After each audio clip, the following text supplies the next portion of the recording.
Welcome back, mercenaries, to another In the Black tutorial, this one covering the elements that form the heads-up display in your cockpit. First, I do want to preface this video with a disclaimer that everything is still a work in progress and subject to change in the future. Some things may be altered, moved, or removed depending on the community's feedback and how the development of In the Black progresses. Now, let me get to explaining the HUD by starting on the left-hand side with the weapon display. This is where you can see what weapons are equipped on your ship and what sets they are in. For example, the Shrike that I'm piloting has the railgun as set 1, the Mag Owl lasers as set 2, and the GSU cannon as set 3. These can all be selected by pressing the corresponding number keys on your keyboard, for instance 1, 2, or 3 in the case of this Shrike, or by scrolling with the middle mouse button. Down in the lower left-hand corner is the event log. This is where communications between players can be seen. You can also see who is connected in the server, and who has died in combat, and to whom. If you want to send a message, you can press enter and type, then press enter again to send. The throttle indicator shows how much thrust you are giving your ship's main thruster when going forward. The velocity indicator shows how fast you are going in a specific direction, not necessarily related to where the front of your ship is pointed, however. Over here near the center of the HUD, we have the RDAMP, TDAMP, AP, RCS, ENG, and OVR-G. All are part of the flight system indicator. RDAMP, or the rotational damping indicator, shows if your maneuvering thrusters are automatically slowing your rotation when on, or letting your ship fully rotate when turned off. This option can be turned on or off just by pressing the X button on your keyboard.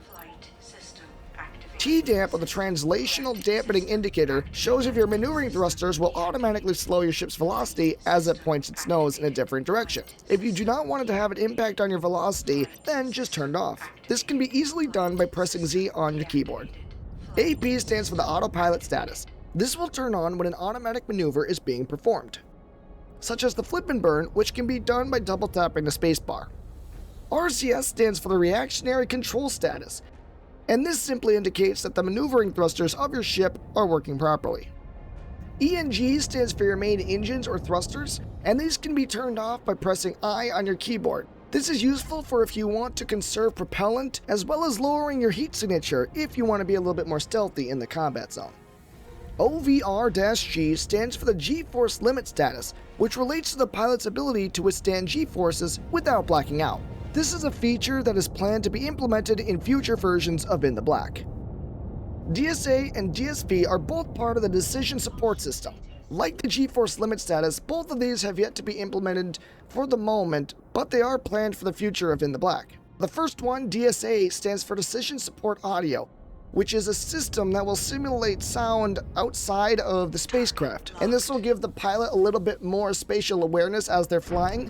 But this is a system that can be knocked out in combat, and if it is, it will leave the pilot in total silence. DSV stands for Decision Support Video, which will simulate specific weapons that would otherwise be invisible to the naked eye, such as lasers, as well as simulating the space around a ship so a pilot knows what is going on around the hull of their spacecraft. Moving on to the middle of our HUD, the T-zone is the relative area where an enemy ship or object can be targeted by pressing T. The G key will allow you to cycle these targets, the Alt key plus Y will cycle all enemy targets, and Shift plus T will clear any targets you're locked onto. Surprise, surprise, the crosshairs in the middle of the T-zone are used for aiming. Your crosshairs need to be lined up with the projected course of a target in order to get hits on it with static weapons. Gimbaled weapons that have a target and can fire freely do not rely on the crosshairs. Certain weapons need to reload before they can be used again. For example, whenever I fire my railgun, a short pause takes place as another round is loaded into the weapon. This is visualized by 5 dots that appear in a sequence underneath the crosshairs. All 5 of these dots need to be visible before I can press the button so my railgun will launch another projectile. VG and LG are indicators of the amount of stress placed on a spacecraft. The VG stands for vertical G-forces, and the LG stands for lateral G-forces. The higher the numbers these indicators get means more stress is being placed on your ship. INT stands for the overall general integrity of a ship and its systems. This will get lower as the ship takes damage. However, this can be fixed by going to repair yards located on or around stations. PRP is the indicator of the amount of propellant left in your ship's fuel tanks. When this reaches 0, your ship will have little if any way to maneuver itself through the vacuum of space. Like integrity, this can only be brought back to 100% by docking at a repair yard on or near a station. PWR is the amount of power your ship's batteries have left. The more powerful systems and modules you have attached to your ship, the quicker they will drain power, so sometimes a larger battery or reactor will be needed. POW is the power status indicator and will flash when your ship is low on power. PROP is the propellant indicator. This will flash when your ship is low on propellant. LOCK is an indicator that warns when an enemy ship is targeting you or has already got a lock on your signature. COLL is an indicator that warns when you are flying too close to an object and a collision may be unavoidable, although quick thinking and reaction times can possibly save you. In the upper right-hand corner, we have the mission statement. The mission statement is a quick way for a pilot to get information for the current mission at hand. The mission statement has the objective, how much time the mission has been going on for, and how much time is left before the mission ends.